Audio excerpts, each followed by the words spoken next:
Yung bata. Gilid lang, gilid. Oh.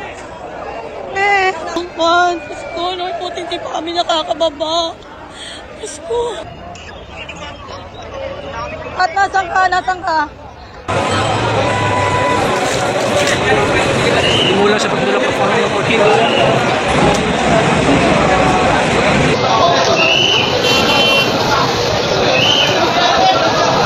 Anak ko yan!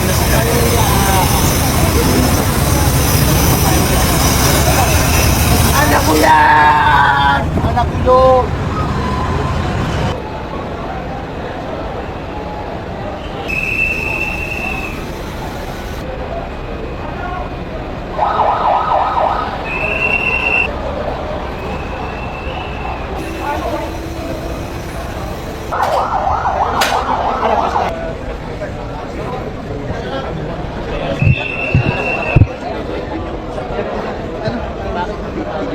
Unang-una,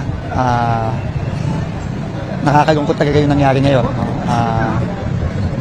Nakikiramay tayo dun sa galing-lalo na dun sa OFW na namatayan ng anak niya ngayon.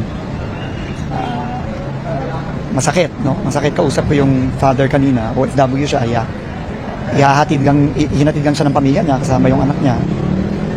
Tapos ito yung nangyari. So, secondly, papasalamat tayo sa San Miguel Corporation kay Mr. Ramon Ang, nandito siya kanina at kinumit niya na lahat ng gastos ng mga namatayan at ng mga na-injure sasagutin po ng San Miguel Corporation. Ito yung nangyari. So, unang-una, merong dalawang namatay kasama na yung batang-batang 5-year-old daughter nung isang OFW natin. May tatlong injured. Currently, nasa San Juan de Dios Hospital sila. Rinas sila doon. So, pagdasal po natin, okay naman sila. Pero ang initial reports, I think, parang okay naman. No? So, they're there. They're receiving the proper medical care. Okay, so the driver of the Ford Everest is in custody right now. Kasama ko si General Abesha ngayon. Siya ang lead investigator natin. In custody yung driver. Nandito siya sa NAIA. Review din namin ang CCTV. Kaya ako nagtagal ng konti. Review namin ang lahat ng CCTV tapes. Yung driver ay may hinatid na pasahero. May isa siyang pasaherong hinatid. At pagkababa nung pasahero, tinulungan niyang ibaba yung bag ng pasahero. Pumunta na yung pasahero sa papasok ng NAIA at doon na, no? Biglang nakita namin yung sasakyan na rumagasa. No? So right now, initially,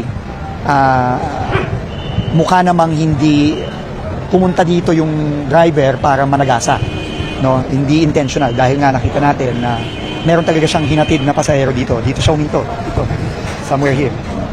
Huminto siya dito, binaba yung pasahero at ayun, hindi natin ngayon alam kung anong nangyari. No?